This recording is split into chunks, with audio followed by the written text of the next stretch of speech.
So model railroading is too expensive. When a locomotive costs between $250 and $300, it really puts a lot of people, including myself, out of buying things for this hobby. So welcome back to the channel. Let's get into it. So this right here is a good example of what I'm talking about. This is an Athearn Genesis ST60M for $315, and it's on sale for $370. Isn't that kind of crazy? And of course, when you buy an Athearn Genesis or a Proto 2000 or scale trains, any of that kind of stuff, you know that you're getting a great package. They look good, they sound good, it's everything that you would want from a DCC locomotive, but it's also still off-putting. It's hard to spend that much money, especially when you want to get, maybe a pair or a few. And when you factor in also the cost of the DCC systems and the track and even the wood to build the layouts, this hobby is just way expensive.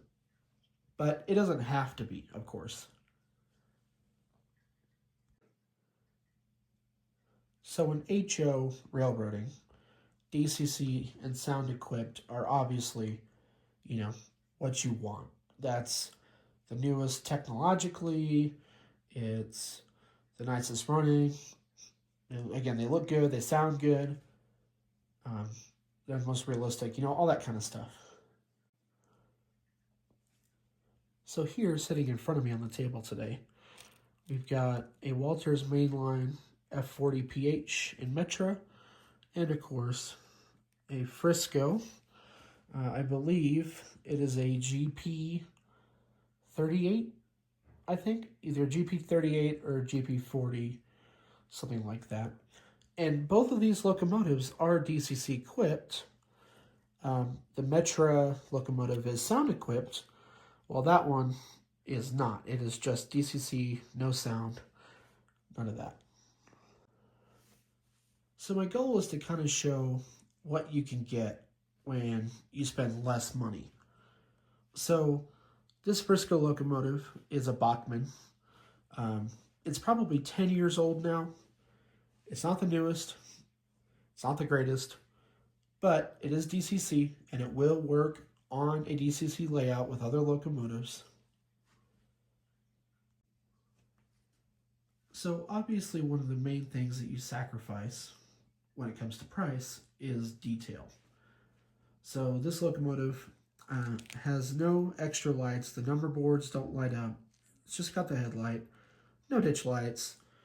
None of the grills at all are see-through or painted nicely, overly. It's just very, very basic. It's a lot more akin to what you might pull out of a train set, especially from Bachmann, a Bachmann train set. And you know what? It's still fine.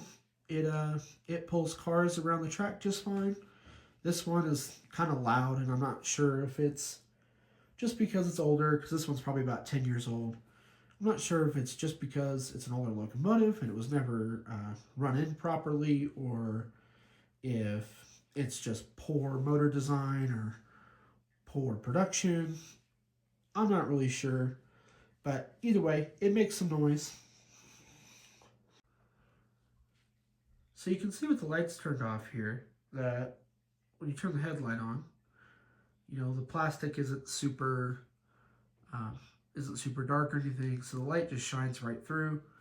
So I mean, I guess technically it does have lit number boards. It's just not super good looking.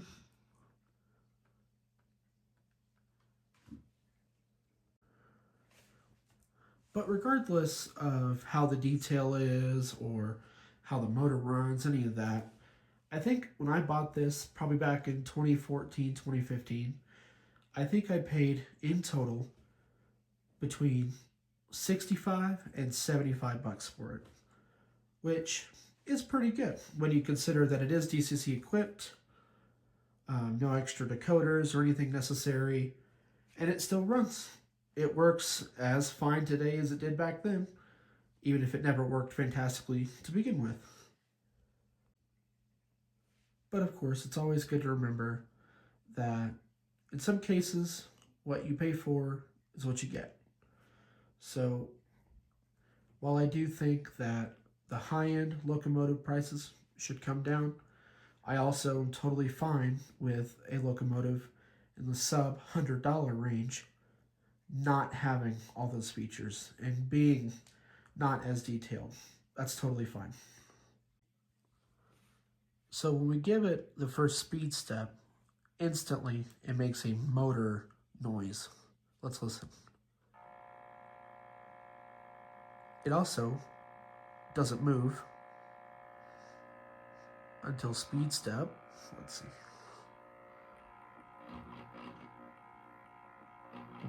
So that's speed step 6 out of 128.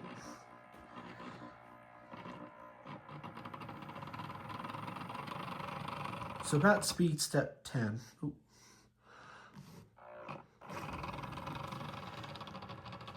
About speed step 10 is where it starts to move. And it especially struggles in reverse, so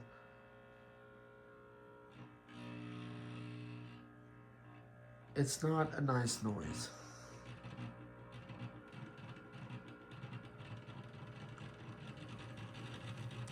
So this is speed step 12 when it comes by. And I mean, yeah, it runs. It will pull some cars. So in that sense, it is totally operating.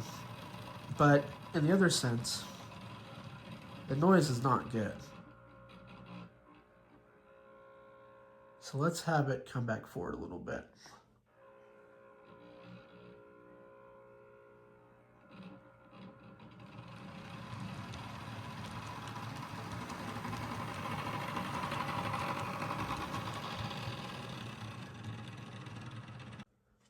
So while Bachmann does not make this exact SKU anymore, they do make plenty of locomotives that are in the same kind of price bracket. They've gone up a little bit. I found them for about $100 on Amazon if you went for a DCC equipped non-sound, and about that $75 range for a DCC ready, which are the ones where you have to throw your own decoder in. So once you factor in a $15, $20 decoder, you're right about the same money regardless. But either way, it's fine. If you're looking to just step up into DCC out of something like a train set, and you don't want to get anything too expensive while you figure it out, whatever, something like this will be totally fine. Like I said, it's never not run. It's always ran, even if it is loud, even if it doesn't look the best. It's always done it. It's never failed me. It's never left a train stranded, anything like that. So, yeah, I mean, what is there to really complain about for 60 bucks? Okay, so here is our Metra F40PH, number 130, the city of Harvard, as they say. This is definitely a step up from our Bachmann GP locomotive. You can frequently get these on sale. Personally, I bought this one for 120 bucks. And this is DCC equipped, obviously, but it's also sound equipped. And it sounds really well. And it runs really well. So even just that step up from that $70 range to $120 range, you're stepping up quite a bit in terms of quality. And you can see how the mesh grading comes into effect here. The painting gets better. Just overall, the quality goes up by quite a bit. But at the same time, this is still a very simple locomotive. It's not fancy in any regard. It doesn't have any special lights. It doesn't do anything super special. It's just, I mean, you know, what you see is what you get. So let's start it up here so we can get a listen to the audio, and let's see how she runs.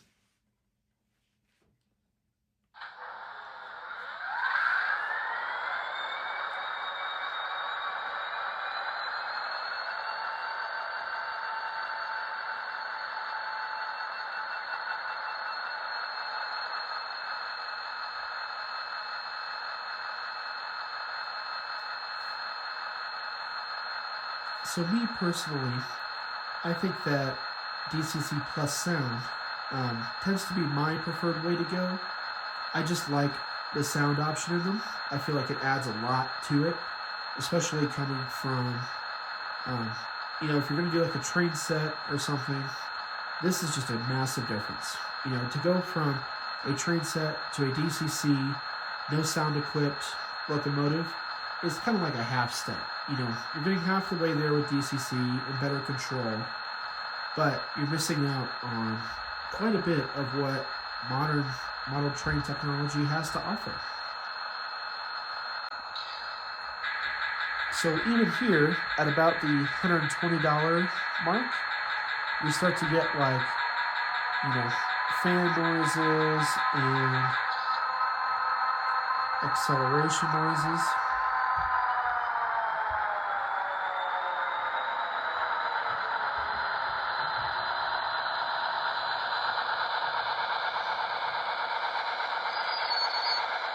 Braking noises. As well as, of course, bell.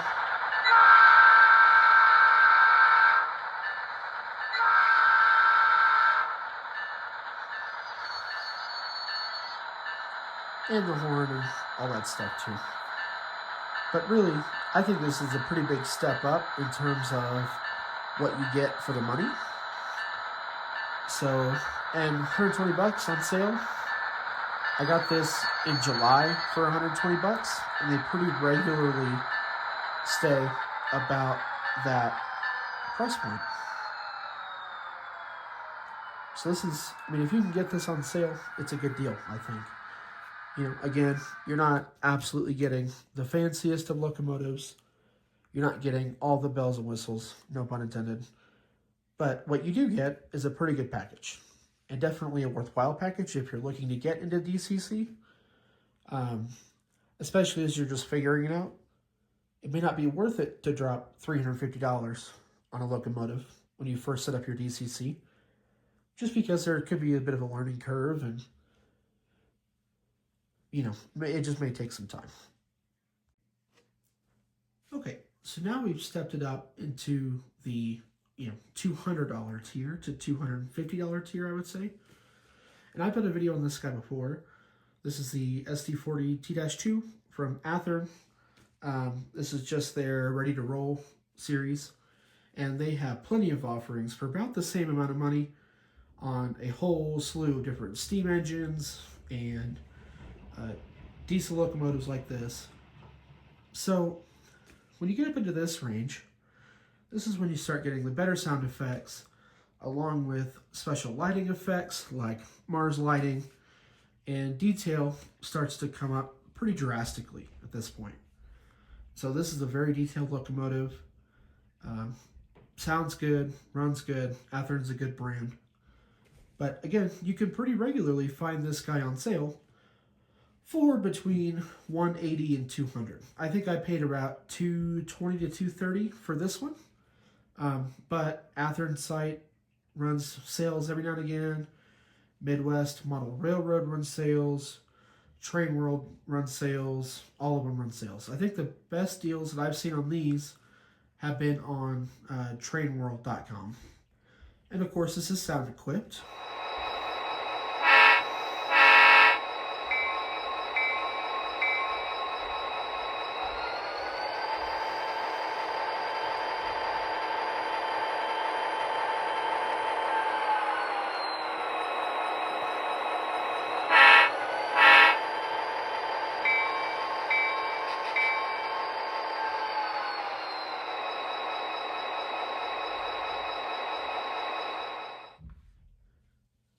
So just these little price differences by maybe $50 or $70 can and sometimes mean quite a bit of a difference. Now, do I honestly think that this loco, our Metro loco, at $120 is miles worse than this one at $220? that's a pretty big difference, certainly. And no, I don't think so. They both are good to run around. They're fun to run around. They run around very well. So I think it really just depends on, kind of what you want to get. So let's step it up one more time to about the $300 mark, and we can get this video wrapped up. So this is the Intermountain. This is an ES44. It's a Canadian National unit, so it's actually an ET44 AC, but, minor differences. So this is getting up into the $300 price range. I think I paid between, $250 and $300 for this. And so when you get up to this level, this is kind of getting up into top level. There's some that you can find that are well within the 300 range, and well within the 400 range, and after that, you just get up into the big steam engines, like the 4014, the big boy, that kind of stuff. But you are kind of hard-pressed to find a diesel that really gets up super more expensive than these. I mean, this obviously has a lot of cool lighting features, with the lit number boards, and ditch lights, and of course we have the option to have the walkway light right there in the middle. You can't see it. There it is. That middle light right there. And it'll do the reverse light. So there's a better view of both the end of train light as well as our walkway light right in the center there. And so with something like this, you just get a lot more of the features that you don't get on the other models. Like, let's say, the timed speed up. So, and of course, realistic braking. So realistic acceleration plus braking. And obviously a whole suite of other sounds.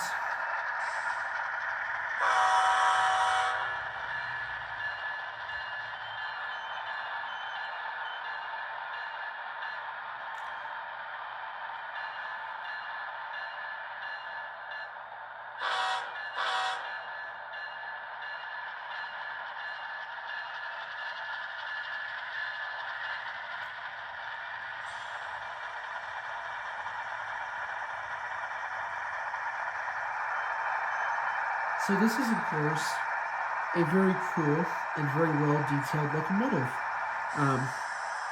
All the plaques and insignias are all legible. Obviously, the front end detail is all very good. It's got rotating bearing caps, see-through mesh grills, and a more detailed cab. Mesh stairs, I mean, just all that stuff. Everything that you would want to make it as realistic as possible, it's got all those. But again, is it worth $300?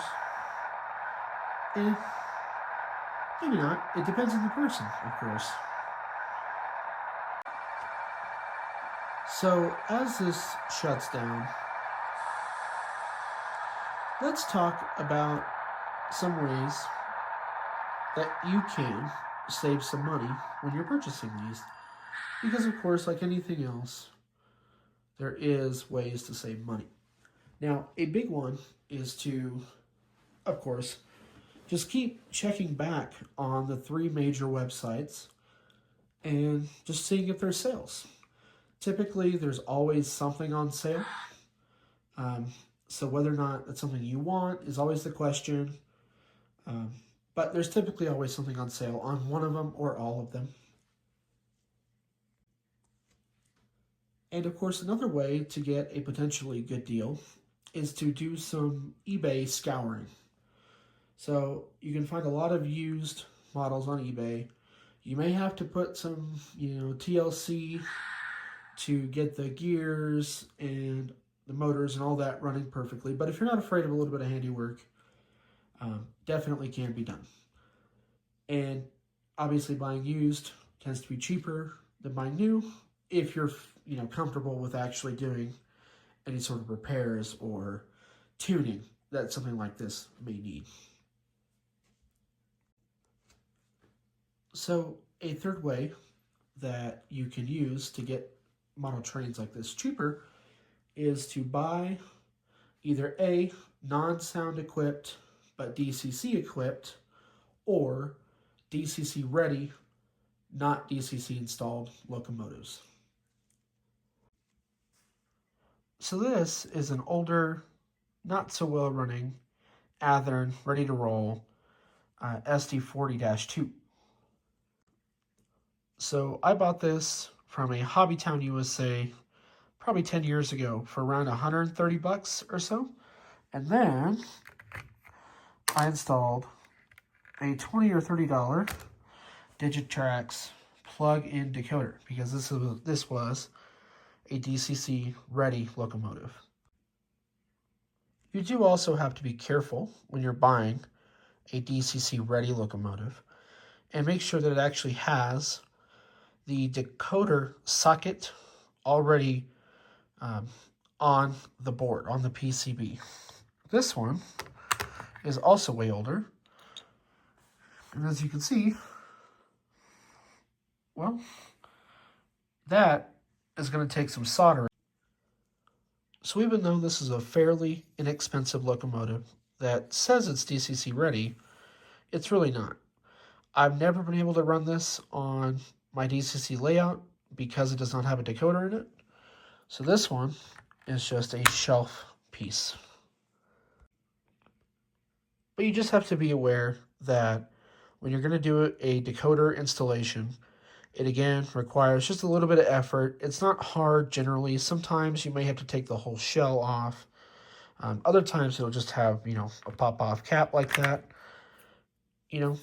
But it is, again, not super easy.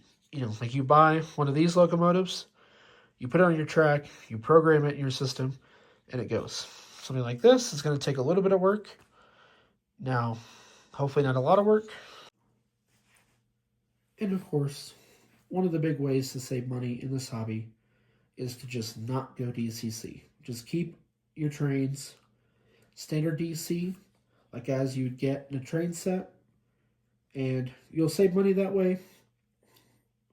Opted quite a bit of money, but again, obviously you lose out on the consisting, so the ability to hook 2 or more locomotives up to each other and have them run in sync.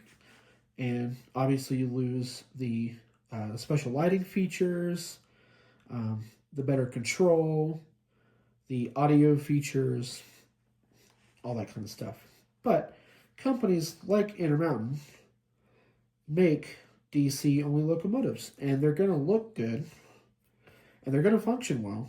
They just don't have all those extra features. So if all those extra features are worth losing to save $100, or you just don't really care about them, that is totally fine. Companies offer it.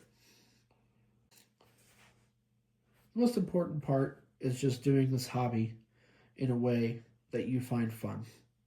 If you only have enough money to buy one nice fancy DCC locomotive, and that's what you want to do, then go ahead. There's no problem with that. You can, of course, do whatever you want. It's your layout, ultimately, and it's your model train stuff. If you want to buy 20 DC locomotives for $50 a piece, go right ahead. So yes, ultimately, model railroading is too expensive.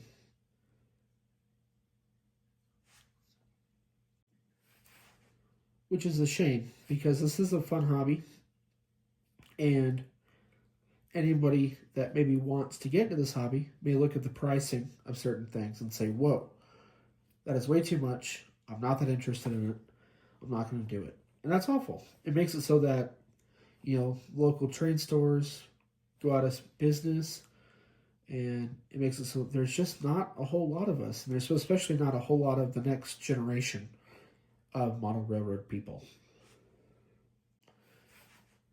But again, if you want to get into this hobby, don't be so discouraged by the pricing, because you can find great things at all price levels. It's totally up to just doing a little bit of digging and a little bit of research. And there are plenty of models out there that are not very expensive at all. And there's also a ton out there that are very expensive. I'm just happy that I don't do O-scale. Anyway, thank you guys very much for watching. Hope you have a nice day. Please let me know what you think in the comments, and like and subscribe. Thank you.